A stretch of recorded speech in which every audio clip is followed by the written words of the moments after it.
Welcome you all in Ranjana classes. स्वागत है आप सबका रंजना क्लासेस में। क्लास हमारी है सीडीपी की, जिसमें हम टॉपिक कर रहे हैं Piaget's theory of cognitive development. इसकी टोटल 4 स्टेजेस हैं, जिसमें हमने पहली 2 स्टेज कर ली थी। आज हमने 3rd स्टेज करनी है, concrete operational stage. Concrete operational stage यानी कि कॉन्क्रीट का मतलब क्या है? मूर्त। ऑपरेशन का मतलब क्या है? लॉजिक। स्टेज का मतलब क्या है? अवस्था। यहाँ पे बच्चा क्या करता है? मूर्त वस्तुओं के बारे में लॉजिक लगाने लग जाता है। मूर्त क्या होती हैं? जिन्हें हम देख सकते हैं, छू सकते हैं।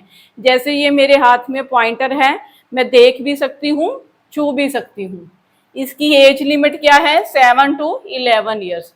7 से 11 साल का बच्चा जो है इस स्टेज में पाया जाता है। क्या करेगा वो? कंक्रीट थिंग्स के लिए लॉजिक लगाने लग जाता है। क्या क्या करता है वो? सीरिएशन यानी कि श्रेणीकरण सीरीज में लगाने लग जाएगा। क्या करता है? ऑब्जेक्ट को यानी वस्तुओं को अरेंज करता है। किसके अनुसार? According to colour, size and shape. रंग के अनुसार, आकार के अनुसार, या फिर हम कह सकते हैं कि उनकी शेप के अकॉर्डिंग, कि जैसे उनकी आकृति कैसी है। जैसे हम कह सकते हैं कि बच्चा जो छोटा है ब्लॉक्स से खेलता है, तो वो कई बार क्या कर रहा होता है? एक के ऊपर एक ब्लॉक्स लगा रहा होता है। सबसे पहले बड़ा, फिर उसके ऊपर छोटा, फिर उसके ऊपर और छोटा। या तो वो कैसे अरेंज करता है? कलर के अकॉर्डिंग, या फिर साइज के अकॉर्डिंग, या शेप के अकॉर्डिंग। नेक्स्ट हमारे पास क्या है? ट्रांसटिविटी। ये क्या होती है? कर्मकता। क्या मतलब है इसका? कि ऑब्जेक्ट जो है एक दूसरे से कैसे रिलेट करते हैं, तो लॉजिक लगाने लग जाता है। यहाँ भी किसके लिए लॉजिक लगाएगा? जिसे वो देख सकता है, छू सकता है। जैसे वो क्या कहता है कि डॉग इज अ मैमल, यानी डॉग क्या है? स्तनधारी जीव है। मैमल का मतलब होता है जो स्तनधारी होते हैं, जो अपने यंग वंस को फीड करते हैं, यानी अपने बच्चों को फीड करते हैं। तो एक डॉगी का नाम लिखा है मैंने, सैंडी इज अ डॉग। ठीक है, एक डॉग का नाम है। Then Sandy must be mammal. तो क्या उसने निष्कर्ष निकाला कि डॉग जो है वो मैमल होता है, सैंडी एक डॉग है, देन सैंडी भी क्या है? मैमल होना चाहिए। तो ये ट्रांसिटिविटी का मतलब होता है। जैसे हम कह सकते हैं, और हम इसकी एग्जांपल ले सकते हैं। जैसे हम कह देते हैं कि a is greater then b, ठीक है। फिर हम कह सकते हैं कि b is greater than c। Then हम कंक्लूजन निकाल सकते हैं कि a जो है वो c से बड़ा होगा ही होगा।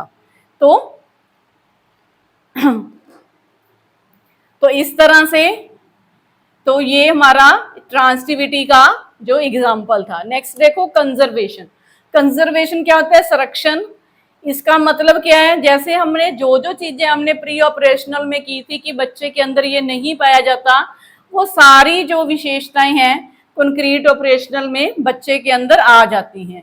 कंजर्वेशन हमने देखा था कि वो सिर्फ एक एस्पेक्ट को देखता था, वो मास, वॉल्यूम, नंबर को जज नहीं कर पाता था।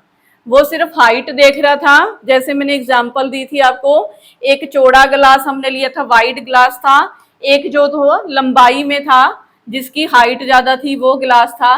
तो बच्चे को पूछा गया कौन से ग्लास में मिल्क पियोगे, तो उसने क्या बोला था कि जो चौड़े वाला ग्लास है मैं वो लूंगा, क्योंकि जो लंबा ग्लास है उसमें उसको दूध जो है ज्यादा लग रहा था, तो उसने ये वाला प्रेफर किया था। समझ गए? तो इस तरह से। लेकिन इस स्टेज में आके क्या होता है? इस स्टेज में बच्चे को पता लग जाता है कि मास जो है, पुंज जो है किसी वस्तु का, उसका आकार है। तो वो कहता है कि, या उसका अंक है, वो कहता है कि अगर आप ऑब्जेक्ट को आप चेंज भी कर देते हो तो उसका पुंज नहीं बदलता। समझ गए? उसकी संख्या नहीं चेंज होती। Same despite change in object. जैसे गिलास आपने चेंज कर दिया, उसको पता है कि दूध की क्वांटिटी सेम ही है, तो अब बच्चा जो है कंजर्वेशन की एबिलिटी उसमें आ जाती है। और उसमें क्या आ जाता है? अभी रिवर्सिबिलिटी भी आ जाती है, पलटावी का गुण। पलटावी का गुण क्या है? जैसे मैंने आपको बताया था, पहले थ्योरी देखिए फिर हम एग्जांपल करते हैं। Understanding that numbers and object can change, return to their original state. वो समझ जाता है कोई भी संख्या है या कोई भी वस्तु है, वो अपनी मौलिक अवस्था में जा सकती है। एग्जाम्पल इसकी ये देखिए, बच्चे को पता है भी जो वाटर से अगर आइस बनती है तो आइस को अगर हम बाहर रख दें तो उससे वाटर भी बन जाएगा, फ्रिज से निकाल के रख दें तो वो समझ जाता है। अब उसे पता लग गया कि अगर ये मेरी सिस्टर है, बॉय को पता लग गया ये मेरी सिस्टर है, तो उसको ये भी पता लग जाएगा कि मैं इसका भाई भी हूं। ठीक है, अगर उसे 1 से 10 तक काउंटिंग आती है तो 10 से 1 तक भी आती है। ये रिवर्सिबिलिटी की क्वालिटी भी उसमें डेवलप हो जाती है। नेक्स्ट देखिए डिसेंट्रेशन। डिसेंट्रेशन क्या होता है? विकेंद्रीकरण। पहले बच्चे में क्या था? सेंट्रेशन था, वो सिर्फ एक ही फोकस चीज पर फोकस करता था, केंद्रीकरण की प्रवृत्ति थी। क्या देख रहा था? ग्लास की लंबाई देख रहा था। लेकिन अब उसमें क्या आ गया? डिसेंट्रेशन आ गया। अब वो क्या करते हैं? Paying attention to multiple aspect of situation. किसी भी स्थिति के वो कई पक्षों की तरफ देखता है। अब उसे जो दूध दोगे तो वो सिर्फ हाइट नहीं देखेगा, उसकी जो हम कह सकते हैं लेंथ विड्थ सारा कुछ देखेगा, लंबाई चौड़ाई भी की तरफ भी ध्यान देगा। तो ये क्या है? डिसेंट्रेशन, विकेंद्रीकरण की जो प्रवृत्ति उसमें आ जाती है। नेक्स्ट क्या है? नोट जो हो ईगोसेंट्रिक। अब बच्चे की जो थिंकिंग है वो अहम केंद्रित नहीं होती। पहले क्या था? वो पिछली स्टेज में ईगो सेंट्रिक था, सिर्फ अपने ही एस्पेक्ट को जो महत्व देता था, उसे लगता था कि सारा कुछ दुनिया में जो हो रहा है वो मेरे करके हो रहा है, खुद को इंपॉर्टेंस देता था वो। उसे लगता था सूरज चांद तारे ये मेरे लिए ही निकलते हैं।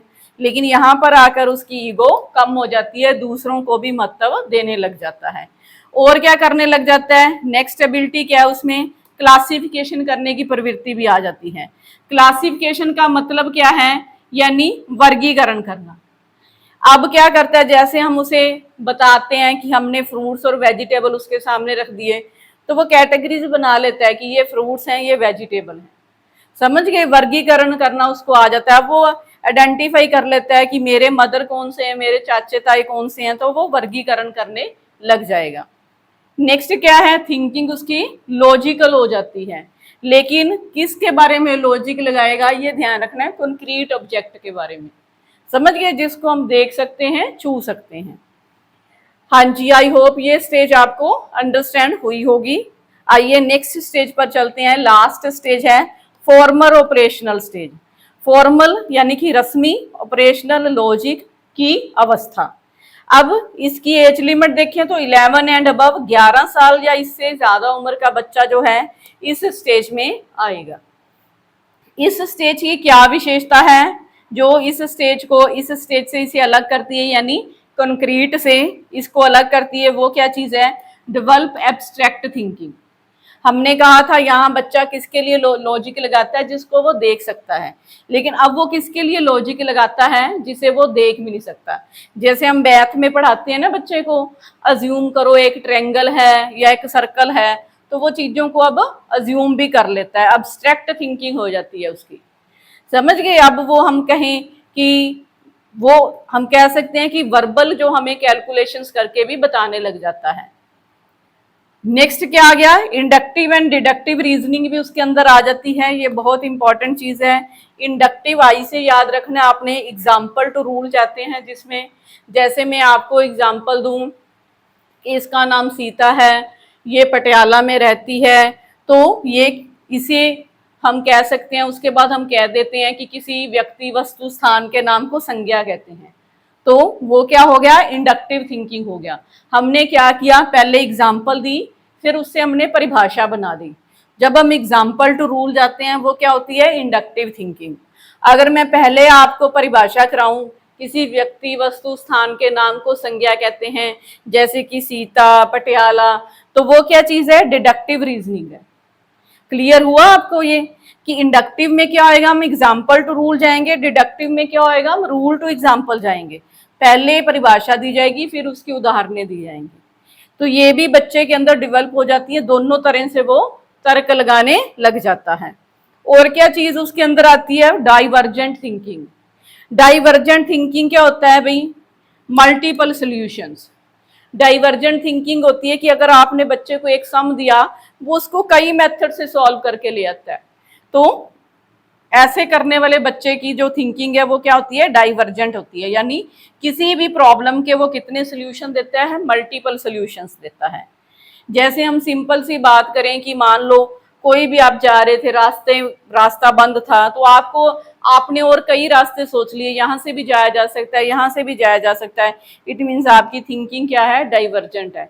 किसी भी प्रॉब्लम के मल्टीपल सॉल्यूशंस आप सोच लेते हो। हाँ जी, नेक्स्ट क्या है, क्रिटिकल थिंकिंग। क्रिटिकल थिंकिंग क्या होती है कि आलोचनात्मक सोच, यानी कोई भी काम करने से पहले उसके पॉजिटिव नेगेटिव सभी एस्पेक्ट के बारे में सोच लेना, उसे हम कहते हैं आलोचनात्मक सोच। ये नेगेटिव नहीं होती, यानी पॉजिटिव और नेगेटिव दोनों एस्पेक्ट कोई भी काम करने से पहले बच्चा जो है देख लेता है भी इसके क्या बेनिफिट होंगे, क्या इसके लॉस होंगे। और क्या चीज होती है बच्चे के अंदर, कन्वर्जेंट थिंकिंग आ जाती है। कन्वर्जेंट क्या होती है, केंद्रीकरण की प्रवृत्ति। तो यानी यहाँ पे क्या होएगा कि वन बेस्ट सोल्यूशन। अब कई ऐसे बच्चे होते हैं कि वो किसी समस्या का एक ही हल निकालते हैं, लेकिन वो सबसे बेस्ट होता है, सर्वोत्तम हल होता है। तो वो ऐसे बच्चों की थिंकिंग क्या होती है, कन्वर्जेंट थिंकिंग होती है। यानी एक समस्या का एक हल निकालना, लेकिन वो हल क्या होता है, सर्वोत्तम होता है। तो वो उसे हम कन्वर्जेंट थिंकिंग कहते हैं। इसमें से भी क्वेश्चन आते हैं कन्वर्जेंट डाइवर्जेंट थिंकिंग में से, सीटेट में, इंडक्टिव डिडक्टिव में से भी आते हैं। हाँ जी, नेक्स्ट क्या है, प्रॉब्लम सॉल्विंग। यानी बच्चे में क्या आ जाती है, प्रॉब्लम को सॉल्व करने की एबिलिटी आ जाती है। वो प्रॉब्लम्स को सॉल्व करने लग जाता है, लाइफ की प्रॉब्लम्स भी सॉल्व करने सीख जाता है। नेक्स्ट क्या चीज है, ये भी इंपॉर्टेंट है कि हाइपोथेटिकल डिडक्टिव रीजनिंग। ये भी क्वेश्चन में आता है कि हाइपोथेटिकल डिडक्टिव रीजनिंग किस स्टेज में डेवलप हो जाती है बच्चे के अंदर। यानी ये क्या होता है, परिकल्पनात्मक निगमनात्मक तर्क। यानी बच्चा जो है कोई भी काम को करने से पहले उसकी कल्पना कर लेता है कि अगर ये काम किया जाएगा तो इसके क्या रिजल्ट निकलेंगे। जैसे कि आपको पता है जो नरेंद्र मोदी जी ने नवंबर में जब डीमोनेटाइजेशन किया था, विमुद्रीकरण, जब हमारी करेंसी चेंज हो गई थी, तो उससे पहले जब मनमोहन सिंह जी हमारे प्रधानमंत्री थे, उन्होंने भी ये चीज करने की सोची थी। लेकिन उन्होंने, क्योंकि वो एक इकोनॉमिस्ट थे, अर्थशास्त्री थे, तो उन्होंने क्या किया था, हाइपोथेटिकल डिडक्टिव रीजनिंग लगा के उन्होंने देख लिया था कि अगर ये किया गया तो हमारी जो इकोनॉमी है वो डाउनफॉल की तरफ चली जाएगी। और ऐसा हुआ भी है। हमें पता है कि उसके बाद काफी डाउनफॉल देखने को मिला है। हाँ जी, आइए एक बार रिवाइज कर लेते हैं क्या किया हमने। पहले कॉन्क्रीट ऑपरेशनल स्टेज की 7 to 11 ईयर, किसके लिए लॉजिक लगाएगा, जिसे वो देख सकता है, छू सकता है, क्रम में लगाना सीख जाता है, शेप कलर और साइज के अकॉर्डिंग श्रेणीकरण में। सकर्मकता में क्या करता है, ऑब्जेक्ट का एक दूसरे से रिलेशन उसको समझ आने लग जाता है, तो कंक्लूजन निकालने लग जाता है वो। और क्या आ जाता है उसमें, कंजर्वेशन की एबिलिटी आ जाती है। अब उसे पता लग जाता है कि मास जो वॉल्यूम है और नंबर है, यानी पुंज, आयतन और संख्या क्या है, सेम रहती है अगर हम वस्तु को चेंज भी कर दें तो। फिर क्या आ जाता है उसमें, नेक्स्ट रिवर्सिबिलिटी, यानी अब वो जो है पलटावी का जो गुण है वो भी उसमें आ जाता है। उसे पता लग जाता है कि नंबर और ऑब्जेक्ट जो हैं वो अपनी ओरिजिनल स्टेट में जा सकते हैं, चेंज हो सकते हैं। जैसे आइस से वाटर बनना और वाटर से आइस बननी। फिर क्या किया था हमने, डिसेंट्रेशन, विकेंद्रीकरण, यानी वो क्या करता है, अब कई पक्षों की तरफ ध्यान देता है। कोई भी सिचुएशन उसके सामने आती है तो एक ही चीज की तरफ ध्यान नहीं देता वो। ईगोसेंट्रिक नहीं रहता थिंकिंग में, क्या हो जाता है उसमें, और क्या करना सीख जाता है, वर्गीकरण करना सीख जाता है, थिंकिंग लॉजिकल हो जाती है। हाँ जी, इसमें हमने क्या किया, फॉर्मल ऑपरेशनल में एब्स्ट्रैक्ट थिंकिंग करने लग जाता है, अमूर्त वस्तुओं के बारे में सोचने लग जाता है, कल्पना करने लग जाता है इस स्टेज में वो। इंडक्टिव और डिडक्टिव रीजनिंग करने लग जाता है, एग्जाम्पल टू रूल और रूल टू एग्जाम्पल जाना सीख जाता है, विकेंद्रीकृत सोच हो जाती है, आलोचनात्मक सोचना भी सीख जाता है और केंद्रीकृत सोच भी उसकी हो जाती है। यानी वो ऐसे बच्चे एक ये भी हैं जिनकी डाइवर्जेंट थिंकिंग होती है। वो कौन से स्टूडेंट होते हैं, ये वाले होते हैं गॉड गिफ्ट, यानी ये वाले बच्चे जो होते हैं डाइवर्जेंट थिंकिंग और कन्वर्जेंट थिंकिंग में कौन से बच्चे आते हैं, डाइवर्जेंट थिंकिंग में आते हैं जो क्रिएटिव चिल्ड्रन होते हैं, यानी वो एक ही प्रॉब्लम के कई सोल्यूशन निकाल लेते हैं। कन्वर्जेंट में कौन से आएंगे, गॉड गिफ्टेड स्टूडेंट, यानी वो एक समस्या का सर्वोत्तम हल निकालेंगे। हाँ जी, और इसमें क्या आ जाती है, प्रॉब्लम सॉल्विंग एबिलिटी डेवलप हो जाती है, हाइपोथेटिकल डिडक्टिव रीजनिंग भी होती है। एक चीज और इसमें नोट कर लो, इस स्टेज में बच्चे में ईगो भी डेवलप हो जाती है। इस स्टेज में दोबारा से ईगो डेवलप हो जाती है। रीजन क्या है कि इस स्टेज में बच्चा फिर अडोलोसेंस एज में चला जाता है, तो उसके अंदर जो ईगो है फिर से डेवलप होने लग जाती है। आई होप आपको ये टॉपिक समझ में आया होगा। तो आप लोग रंजना क्लासेस को लाइक, शेयर और सब्सक्राइब करिए और आगे CDP के टॉपिक करने के लिए हमारे साथ जुड़े रहिए। Thank you students.